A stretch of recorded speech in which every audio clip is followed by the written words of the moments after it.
Je ne sais pas si je vais réussir à vous dire ce que j'ai dans le cœur. Alors je me risque à un certain balbutiement en comptant sur votre compréhension et surtout en comptant sur l'œuvre de l'Esprit Saint qui saura bien vous donner quelques fruits spirituels aux paroles que je vais prononcer, même si tout n'est pas compréhensible. Nous fêtons aujourd'hui des martyrs, Paul Miki et ses compagnons. Ce sont des martyrs du Japon.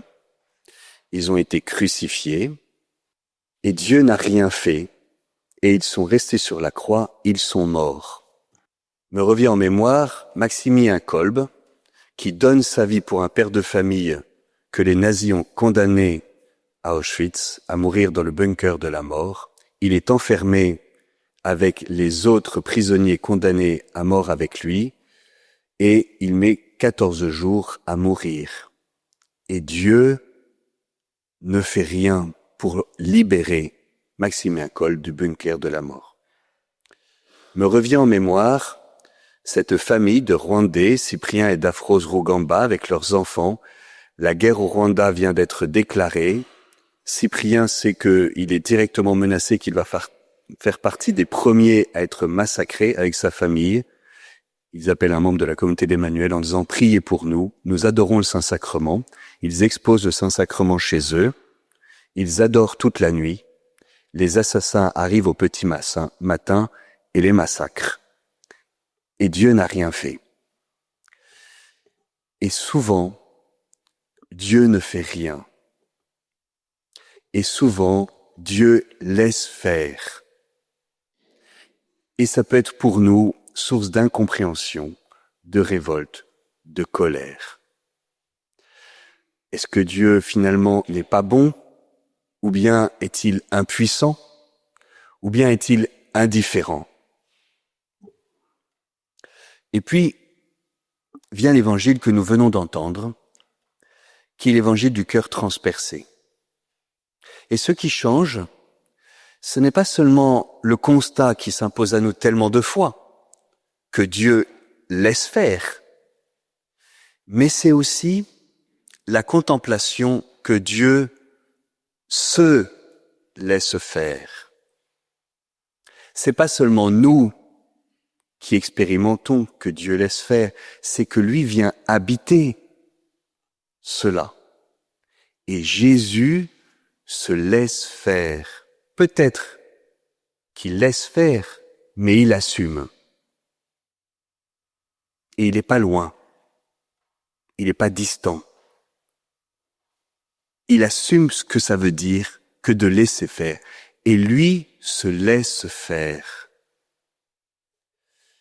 C'est la proximité du Seigneur qui vient habiter aussi nos cris et qui explique que Jésus sur la croix cite le psaume « Mon Dieu, pourquoi m'as-tu abandonné ?» Le Seigneur se fait proche du cri qui monte vers Dieu lorsque nous constatons que s'impose à nous l'apparente inaction de Dieu. Mais le cœur transpercé, c'est plus que cela. C'est pas seulement que Dieu laisse faire, mais c'est que dans le cœur transpercé, Dieu révèle sa manière à lui d'être vainqueur. Sa manière à lui de ne pas laisser faire les choses. Le Seigneur laisse faire et en même temps, il ne laisse pas faire. Parce que Paul Miki et ses compagnons, ils sont peut-être morts, mais ils ont tressailli de joie parce que leur avait été donnée la grâce du Seigneur et que c'est par le témoignage de leur vie donnée jusqu'au bout dans la foi et dans l'espérance que le Japon a pu être une semence de chrétiens et que le martyr des Japon a pu être une semence de chrétiens. Peut-être que le Seigneur a laissé Maximilien Kolbe mourir dans son bunker de la faim. Mais il a donné la force à Maximilien Kolbe d'animer ces pauvres airs les rebuts de l'humanité, les animer de la foi, ce qui fait qu'il chantait et qu'il bouleversait les gens qui étaient à l'extérieur en se demandant qu'est-ce qui pourrait bien se passer. Et que finalement, Maximilien Kolbe, en fait, il a été vainqueur du nazisme. Et nous qui pourrions désespérer de l'humanité en voyant ce que l'homme est capable de faire, Nous voyons qu'en Maximilien Kolbe, Dieu a sa manière à lui de répondre et d'être vainqueur et de dire que le nazisme n'a pas le dernier mot, même si Maximilien Kolbe est mort. Et que si le Seigneur a permis que cette famille de Cyprien et d'Afros Rugamba avec leurs enfants soit effectivement massacrée, et qu'apparemment le Seigneur n'a rien fait pour les sauver, en fait, c'est un signe d'espérance incroyable que ce couple, cette famille, au cœur du drame du Rwanda, ait pu recevoir la force du Seigneur pour aimer jusqu'au bout, et ainsi mettre en échec les puissances de la mort et de la haine. Nous voyons que Dieu laisse faire, mais aussi qu'il le laisse faire, et qu'en fait, il est vainqueur, mais il est vainqueur à sa manière, à lui.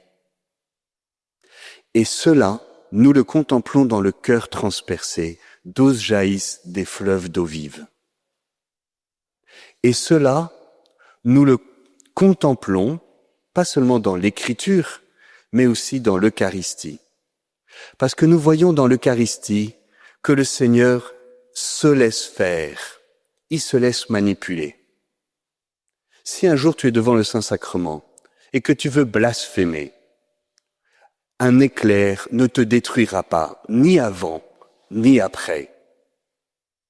Et si tu t'approches et dans ta rage et ta colère, tu viens renverser le Saint-Sacrement et culbuter l'ostensoir, tu ne seras pas foudroyé non plus. Et quand des personnes prennent l'hostie pour célébrer des messes noires, eh bien Dieu se laisse faire et que se poursuit dans le temps de l'Église à travers l'Eucharistie l'humble victoire du Seigneur qui se laisse faire, mais qui est vainqueur à sa manière à lui. Et Marguerite Marie, j'arrive à elle, Marguerite Marie nous invite, et je vais la citer un peu, nous invite à contempler comment Jésus est présent dans l'Eucharistie. Et elle nous invite à entrer en conformité avec lui au sacrement de l'autel. C'est-à-dire que quand je regarde comme la manière dont Jésus est présent au Saint-Sacrement, dans l'hostie, je lui demande qu'il me rende pareil. Votre présence de Dieu sera de vous occuper à considérer ce que Jésus fait au Saint-Sacrement pour vous conformer à lui, c'est-à-dire pour devenir semblable à lui, en vous tenant dans son sacré cœur. Alors Marguerite Marie contemple l'obéissance de Jésus. Parce que quand un prêtre sacrilège, quand un prêtre criminel célèbre la messe, Jésus vient quand même. C'est dingue ça. L'obéissance de Jésus. Bien sûr que le style de Dieu nous scandalise, parce que si nous étions Dieu, nous ne ferions pas ainsi. Si nous étions Dieu, et que nous voyons un dictateur dans un pays d'Amérique centrale faire le mal, nous serions tentés de faire comme Trump, c'est-à-dire d'être vainqueur par la puissance. Je déboule, je l'enlève, je repars, il n'y a plus de problème. Mais pourquoi donc Dieu n'agit-il pas ainsi? Ce serait quand même plus simple. Eh bien justement, Dieu n'agit pas ainsi. Ce n'est pas sa manière à lui d'être vainqueur. Parce que lorsque je suis vainqueur du mal par le mal, de la violence par la violence, je ne fais que semer la violence et la répandre autour de nous. C'est ce qui se passe au niveau géopolitique. Mais le Seigneur est vainqueur du mal par le bien. Et il en paye le prix. C'est pas juste comme ça. Il en paye le prix. Le prix, c'est le cœur transpercé. Le prix, c'est la possibilité qu'on puisse abuser de l'Eucharistie et s'appuyer de la puissance de l'Eucharistie pour commettre des exactions. Et nous savons que ça a eu lieu et qu'il y a eu des abus envers l'Eucharistie, y compris de la part de prêtres, et qu'il y a eu des abus au nom de l'Eucharistie, dans la puissance, le prolongement et parfois même pendant l'Eucharistie.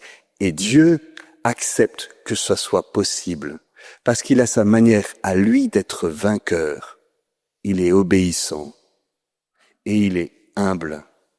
Et nous pouvons, c'est tellement pas naturel Nous, on est trumpiens en fait, ou on aimerait l'être. Et nous regardons Jésus être dans l'Eucharistie, et Marguerite Marie nous invite à regarder Jésus dans l'Eucharistie et à lui demander qu'il nous transforme et nous rende semblables à lui. Marguerite Marie se met à l'école de l'humilité de Jésus dans l'Eucharistie, se réjouissant, elle, de se voir méprisée et oubliée pour réparer l'oubli et le mépris que Jésus reçoit dans l'hostie. L'humilité de Jésus au Saint-Sacrement s'exprime par son silence, que la visitandine donne en exemple à ses novices. Vous unirez votre silence à celui qu'il garde au Saint-Sacrement, retranchant toute parole inutile. Pas mal ça. Tout discours à votre avantage ou qui pourrait fâcher le prochain, anéantissant toute réflexion d'amour-propre et de vanité. Et bien que nous puissions nous tenir dans cette Eucharistie en offrande d'amour, peut-être pauvrement, parce qu'il y a peut-être certains parmi nous qui en fait ne peuvent plus bouger, parce que c'est trop. Mais le Seigneur vient les rejoindre, et le bloc de pierre que parfois nous sommes devant lui, le Seigneur le connaît. Mais nous pouvons, et je terminerai par là, nous tenir comme nous y invitait Sainte Marguerite Marie, comme un cierge qui se consume devant le Seigneur. Elle disait, « Je suis un cierge ardent pour le Saint-Sacrement. Ma plus grande envie est de consommer ma vie comme un cierge allumé devant mon bien-aimé.